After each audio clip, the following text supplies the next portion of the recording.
Namaste. My name is Neelima. Welcome to Reflections Along the Way podcast, where you will be listening to reflections from learnings and experiences along my life's journey.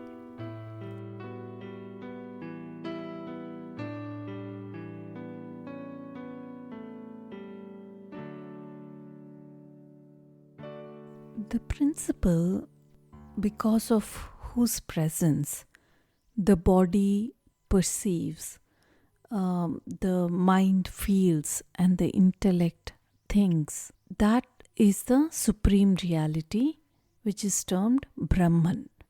That is the substratum for all our experiences through the body, mind, and intellect.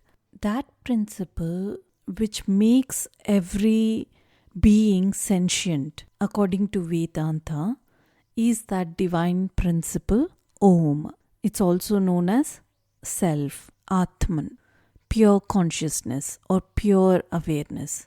So basically, that because of which or by which I gain my experiences and you gain your experiences and he or she gains their experiences, it's all one and the same. For example, if there's electricity running through different devices in our home, right? We have the heater on, we have the bulb on, we have the TV on.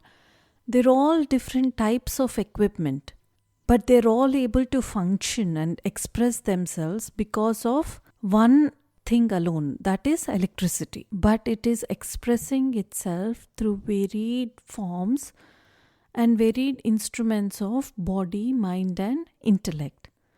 So basically, one principle is holding all the various objects of this universe together, like if it was a garland with the various types of flowers. Each flower is a different being, be it a plant, the animal, or human kingdom, and the string that holds all these flowers together is that divine principle.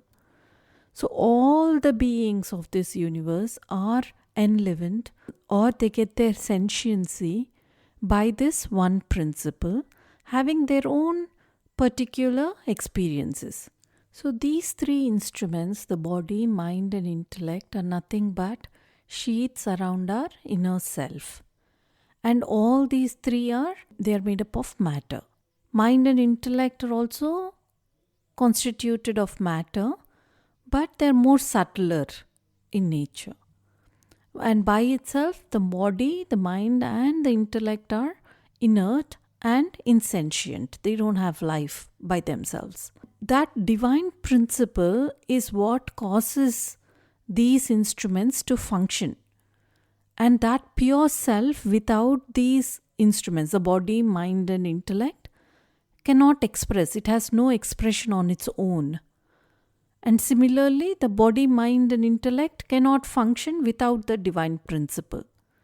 So it is this marriage of the two, which is the spirit, also called Purusha, and the matter, also known as Prakriti, that enables the expression of life or manifestation of life as birth or activity or growth or anything we see and perceive around us.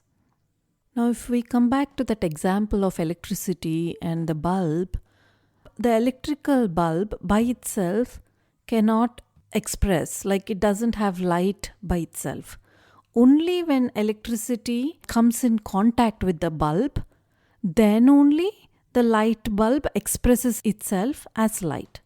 Similarly, the BMI, the body, mind, and intellect, are inert by nature. Only the pure self, when it functions through the body, mind, and intellect, then only we see the manifestation of life. This pure consciousness, the divine principle, is also referred to as the changeless substratum upon which all the changes take place. So basically, the body and its perceptions, whatever it's perceiving in the world of objects, is constantly changing. And so is our mind and intellect, right? Our thoughts and our ideas are constantly changing. And we are able to notice these changes which are occurring in our equipment, be it our body, mind, and intellect. just the fact that we are able to recognize this change, it can happen only with reference to a changeless entity, right? I mean, if something is changing, then there must be something which is changeless also.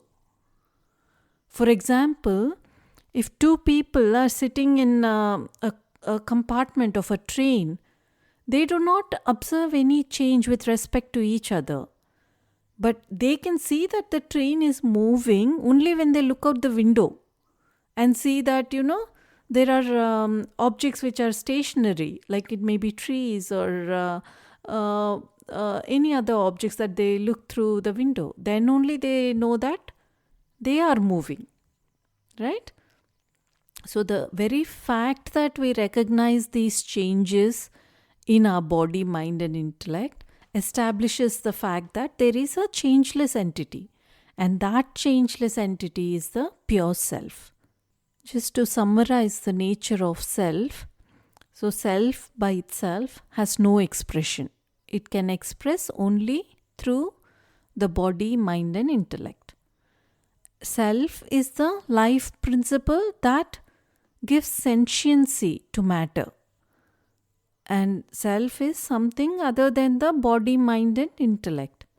It is that changeless reality that enables us to see all the changes that occur at our physical, emotional, and intellectual levels. And this changeless reality, this divine principle, is also known by many names. And as we proceed through the future lessons, Swamiji refers to it by one or more of these names.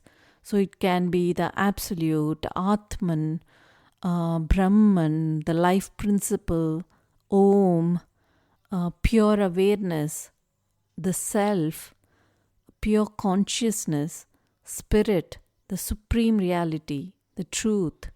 So any of these terms indicates the same divine principle. Thank you for listening to today's reflections. If you'd like to connect with me, please visit bluishmuse.com. Until next time, Namaste.